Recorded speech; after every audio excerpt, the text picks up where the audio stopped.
Hi, I'm Greg Buffkin, and this is my story. I'm originally from Oak Grove, right outside of Hattiesburg. I graduated from Oak Grove High School in '97. I didn't drink, I didn't do drugs, I didn't do any of that stuff growing up, but I've had migraine headaches my entire life. And as I got older, the headaches became more frequent and more severe. I was going to the emergency room every week, and then towards the end there, a couple of times a week, I would get these really bad migraines and have to go get a shot.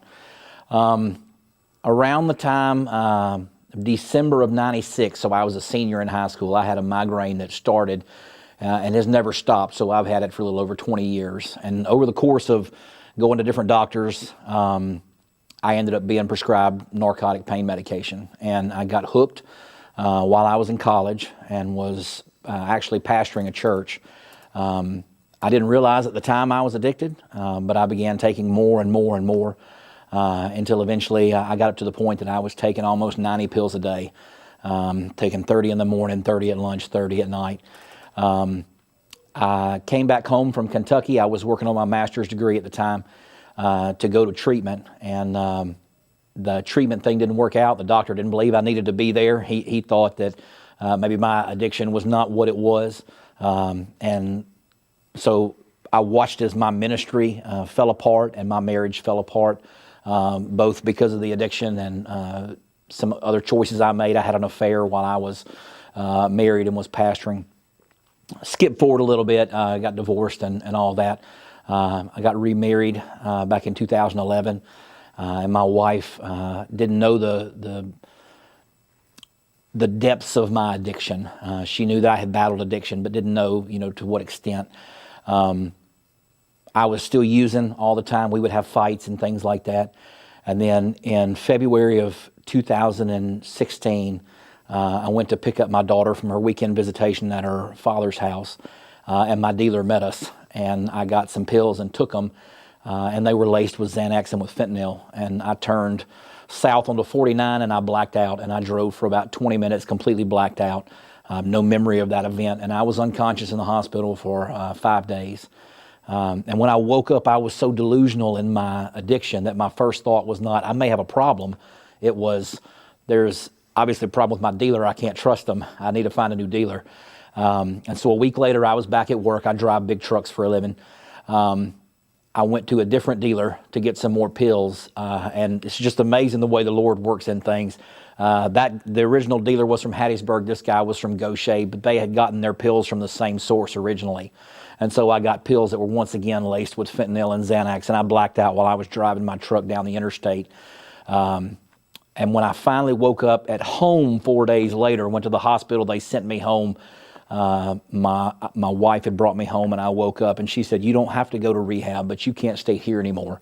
And I've already worked it out with your family. They're not going to let you come stay there." And so going to rehab sounded a lot better than being homeless in early March. And so I went to rehab and got clean. So when we talk about prescription pain medication, and I'll elaborate a minute. When I came back from Kentucky to work on my addiction, I went to a treatment center in Hattiesburg where I lived, and I had agreed to check in and do 3 months there.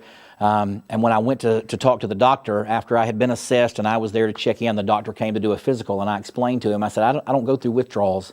And he said, "Well, if you don't go through withdrawals, you don't need to be here." And in my mind, what I heard is this is doctor approved, and so what I would say is anything in life that we do to excess is harmful.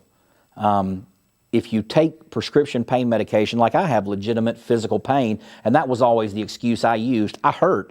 It's documented, it's been proven, tests have shown that I am suffering every day. This is better. But it wasn't until I reached a point that I admitted to myself the pills I was taking, I was no longer taking for pain relief. I was taking for some other reason. So when you get into a point that you're taking things every day, all day, every day, you're taking them in ways that they weren't prescribed, and you're so desperate that you can't do anything else in the day until you have to have that fix. You have to be willing to look at yourself enough to say, there's an issue here, And so is there value in those things? There certainly can be. In moderation and used correctly. But to the person who's on that medication, I would say, deep down, we all know when we're not using it correctly. Right. And when you ask that question, am I doing this correctly?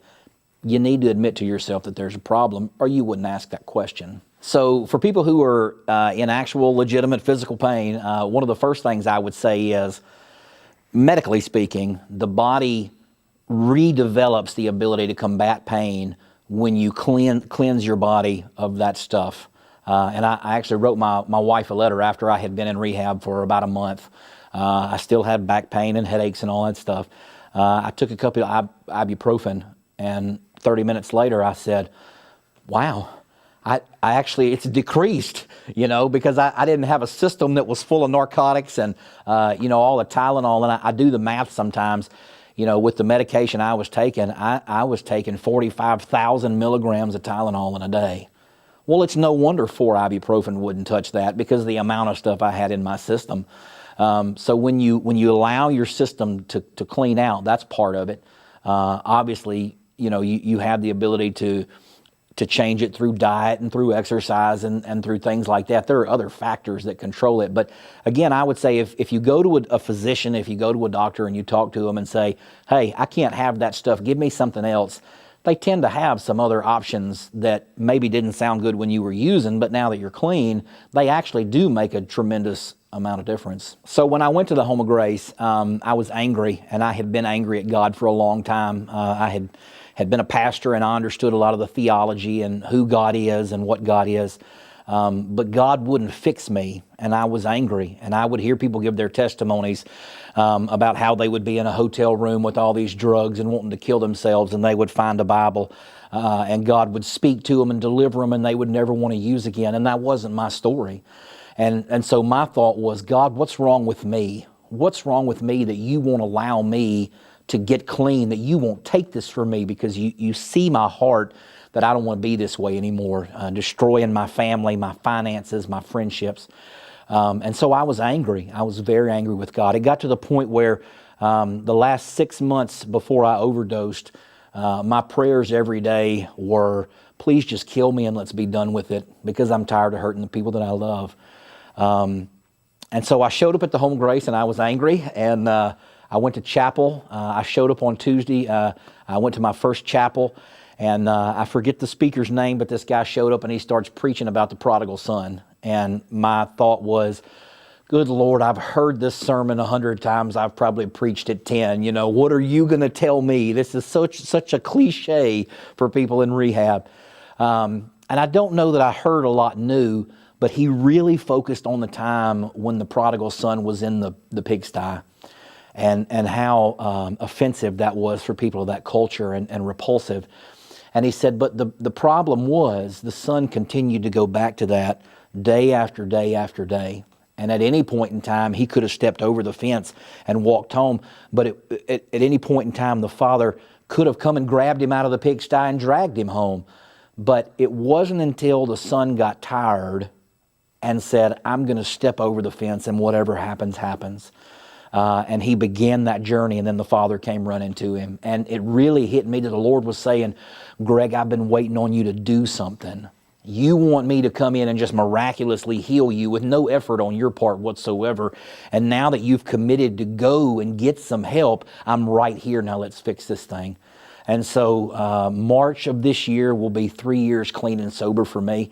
I won't try to convince anybody that I'm perfect. When I got out, one of the first realizations I had was I'm a pretty messed up guy. I have a lot of emotional and other issues that I need to deal with, So I didn't leave rehab completely fixed and healthy, but I left rehab on a road that allows me to daily work and be a better man than I was. So God did change me in an instant, and God is changing me little by little each and every day. One of the things that we noticed when I was in rehab, there are not a lot of resources for families. And my wife had this idea, let's start a ministry that's specifically for the families of people who are in treatment. And so that's what we do. It's called El Roi Ministries. And we focus specifically on people who are in treatment. We want to help the families survive, and we do that in a number of ways. But that's what we do now. I work 50 hours a week driving a truck, and I spend the rest of my time working on this ministry. It's our family's passion. We all participate in it. If I had a chance to talk to somebody who is in addiction, the first thing that I would say is, I know that every day you wake up and you hate the person that's in the mirror, and you wish that person wasn't there anymore. And that person doesn't have to be the one calling the shots. And it's going to take a lot of work, and it's going to take some submission, but there really is hope out there. And as soon as you step over that fence, you'll find that you don't have to spend every day searching for that next high or trying to scam somebody to get money to go and buy whatever it is your drug of choice is. If God can change me, a guy who wanted to die every day for 6 months after 13 years of addiction, God can change anybody. It's just a matter of getting to a point where you're willing to actually let go and stop trying to handle it on your own.